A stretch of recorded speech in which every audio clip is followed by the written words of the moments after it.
नमस्कार, स्वागत है आप सभी का आशा एक भारत में। आप शाहबाद का डिजिटल नंबर 1 चैनल आशा एक भारत देख रहे हैं। मैं रैना सिंह। आज बात करेंगे बाबू वीर कुंवर सिंह की धरती की, यानी कि आरा की। आरा विधानसभा क्षेत्र की कई मायनों में अहम है, क्योंकि यहाँ से 4 बार विधायक रह चुके हैं अमरेंद्र प्रताप सिंह।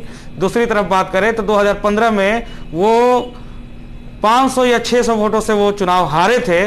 उसके बाद यहाँ पे राजद सत्ता में आई थी, यानी कि अनवर आलम आए थे। इस बार टिकट कट गया उनका, और इस बार माले के खेमे में गया टिकट, और माले से क्यामुद्दीन अंसारी चुनाव लड़ रहे हैं। इसी बीच हमारे साथ जिला अध्यक्ष भाजपा आरा के प्रेम रंजन चतुर्वेदी जी हैं। इनसे भी बात करेंगे और जानेंगे कि आखिर इन लोगों का किस तरीके से जिले में काम हो रहा है, कार्य किस तरीके से चल रहा है, चुनाव प्रचार किस तरीके से चल रहा है। तो चलिए हम बात करते हैं। चल रहा है ना, चलिए हम इनसे बात करते हैं। सर, सबसे पहले आपका आशा एक भारत पे स्वागत है जी। धन्यवाद, आपका भी बहुत बहुत स्वागत। किस तरीके से देख रहे हैं सातों विधानसभा क्षेत्र को?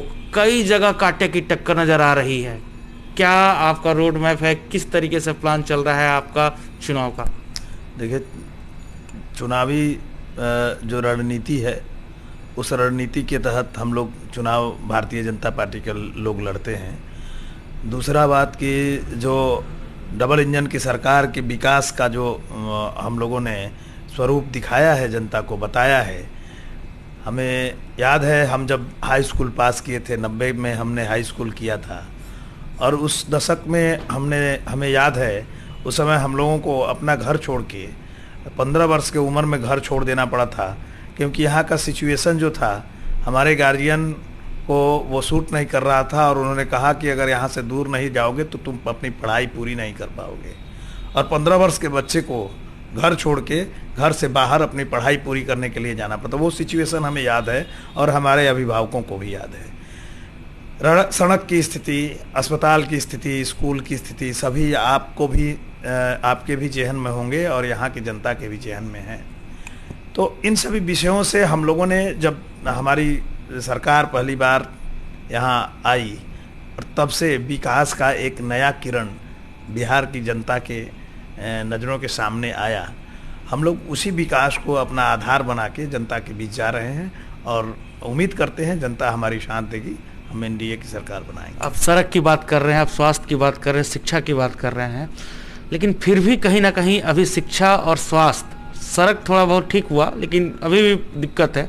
शिक्षा और स्वास्थ्य, आरा का ही बात कर लें तो आरा का सदर हॉस्पिटल की जो स्थिति है किसी से छुपी नहीं हुई है। शिक्षा जो है कई मायनों में कमी दिखाई दे रही है, क्या कहिएगा इस? देखिए, ये तीनों विषय जो हम आपके सामने हमने रखा है, वो विषय एकाएक या फिर 2-4-10 दिन में ठीक हो जाए, ऐसा नहीं है। फिर भी जिस अस्पताल में, जिस सदर अस्पताल की बात आप कर रहे हैं, वहाँ मतलब पशुओं का चारागाह हुआ करता था। वहाँ आज आउटडोर नियमित आपको चलता हुआ दिखाई दे रहा है। इमरजेंसी सेवाएं चलती हुई दिखाई दे रही हैं। बर्न वार्ड भी आपको चलता हुआ दिखाई दे रहा है। आज हमारे हॉस्पिटल में वेंटिलेटर भी उपलब्ध हो गया है।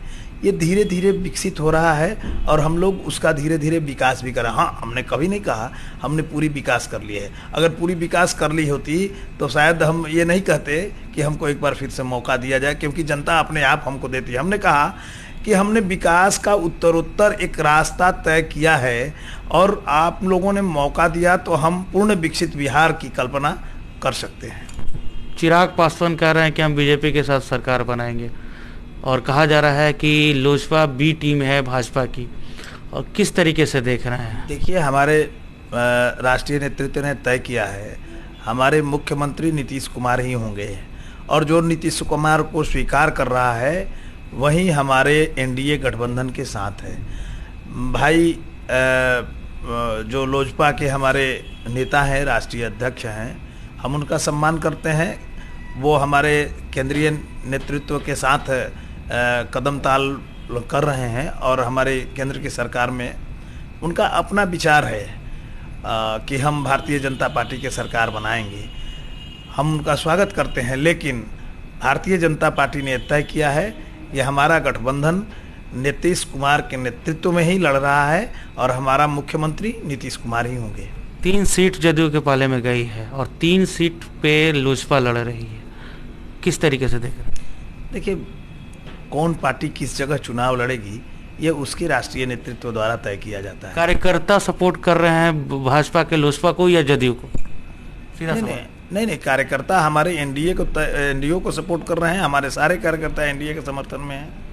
मतलब जगदीशपुर हो चाहे संदेश हो, वहाँ पे सपोर्ट आपका रहेगा जदयू को? पूरी तरह से एनडीए के साथ हम चुनाव लड़ रहे हैं और एनडीए गठबंधन में जिसको जहाँ से जो सीट मिला है, हमारे सभी कार्यकर्ता पूरी तन्मयता के साथ एनडीए के साथ काम कर रहे हैं। दूसरी तरफ बात करें तो 10 लाख और 19 लाख बड़ा चर्चा में है बिहार में। 10 लाख राजद ने कहा है कि हम देंगे, पहले कैबिनेट के पहले साइन करेंगे और पहला नौकरी 10 लाख का बिहार के युवाओं को देंगे। दूसरी तरफ 19 लाख का बीजेपी ने कह दिया। तीसरी बात मैं बता रहा हूँ, जदयू के मुख्यमंत्री हैं नीतीश कुमार, जदयू से आते हैं, बिहार के मुख्यमंत्री हैं, तो उन्होंने कहा है कि यहाँ पे रोजगार इसलिए नहीं आ पाता है क्योंकि यहाँ पे रोजगार इसलिए नहीं आ पाता है क्योंकि यहाँ पे इंडस्ट्री की कमी है। कारण क्या है कि यहाँ पे चारों तरफ समुद्र नहीं है, इसलिए। कैसे देख रहे हैं आप? देखिए, समुद्र की बात उन्होंने इसलिए कहा कि जो इंटरनेशनल स्तर से जो यातायात की है समुद्र पानी के माध्यम से, उसमें शिपिंग बहुत बड़ा फैक्टर होता है। लेकिन हम माननीय तेजस्वी जी से के उस वादे को मैं इसलिए मतलब मजाक के रूप में देख रहा हूँ कि उन्होंने कहा कि हम सरकारी नौकरियां देंगे 10 लाख। आपको ये पता होना चाहिए, सरकारी वैकेंसियां जितनी रहती हैं आप उतनी ही नौकरियां दे पाते हैं। हमने 19 लाख जरूर कहा है, उसके लिए हमने आधार भी तय किया है। हमारा घोषणा पत्र में कृषि आधारित उद्योग की बात कही गई है। हमारे इंफ्रास्ट्रक्चर के काम में हमारे लिए उद्योग की बात कही गई है। आईटी सेक्टर में हमने उद्योग की बात कही है और इन आधारों पर हम लोगों ने नौकरी तय किया है। जो हमने घोषणा किया है उस घोषणा में हम लोगों को, आप लोगों को भी लगेगा और आने वाले दिन में जो इंफ्रास्ट्रक्चर हमारे यहाँ डेवलप किया जा रहा है उस आधार पर हम नौकरी देने की बात कर रहे हैं। आप शुरू से राजनीति में आए, एबीपी से आपने शुरुआत किया राजनीति, बहुत लंबा सफर रहा है आपका। आप जिलाध्यक्ष हैं भाजपा के, 7 विधानसभा क्षेत्र पड़ता है, कई जगह कांटे की टक्कर है। शाहपुर में मुन्नी देवी चुनाव लड़ रही हैं तो दूसरी तरफ राकेश ओझा की माँ शोभा देवी लड़ रही हैं चुनाव। कैसे वहाँ पे पार पाएंगे? क्योंकि वो वोट जो है वो काटेंगी या वो जीतेंगी भी तो भाजपा के वोट से ही या भाजपा के और राजद के वोट से। किस तरीके से देख रहे हैं? देखिए, जनता बहुत होशियार है और ये होशियार जनता जानती है कि किसके पीछे कौन खड़ा है और अपने विकास की भी बात को जनता अच्छी भली भांति जानती है कि किसके माध्यम से हम अपने क्षेत्र में विकास करा पाएंगे। तो उस नाते जनता, हमारी जो समझदार जनता है, उसने तय कर रखा है वो एनडीए के साथ है और हमारे एनडीए के जो प्रत्याशी हैं उनके साथ जनता जाएगी। क्योंकि जिनके पीछे लोग जो खड़े हैं उनके मनसा को भी लोग जानते हैं। उनका काम है 2 लोगों को लड़ा के और अपना उल्लू सीधा करना। ये जनता के समझ में है और जनता की समझदारी से हम लोग इस चुनाव को जीते। तरारी भी फंसा हुआ है। तरारी में कौशल विद्यार्थी यानी कि भाजपा के कार्यकर्ता को इस बार टिकट मिला है, कहा जा सकता है। और दूसरी तरफ बात करें तो सुनील पांडे निर्दलीय लड़ रहे हैं।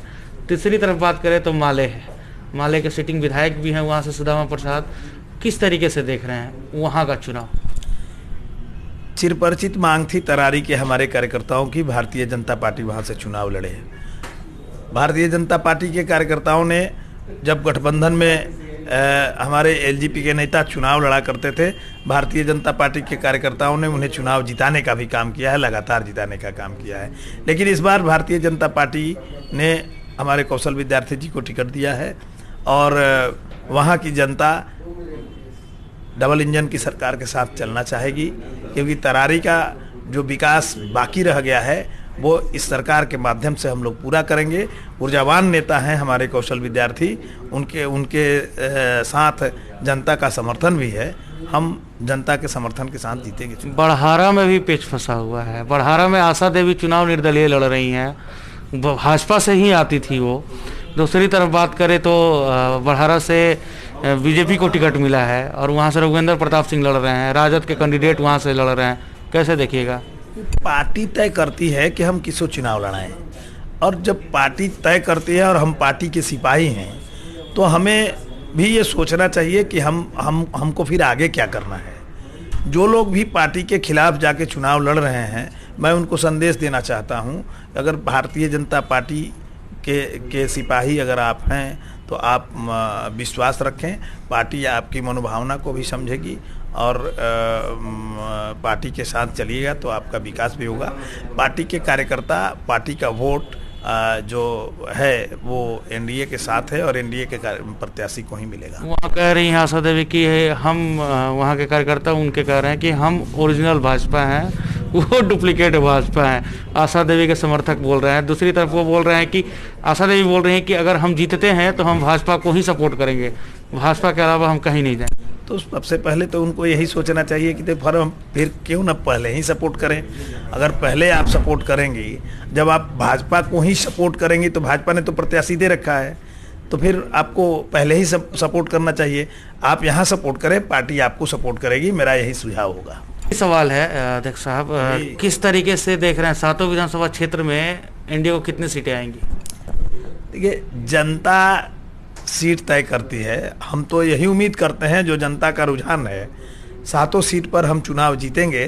जैसे जनता का प्यार, जैसे जनता का मोहब्बत मिल रहा है, हम 7 सीट पर जनता के रुझान के हिसाब से, जनता जितना हमको प्यार देती है, जितना एनडीए पर विश्वास और भरोसा करती है, नरेंद्र मोदी जी पर भरोसा करती है, नीतीश कुमार जी पर विश्वास करती है, हम 7 सीट जीतेंगे।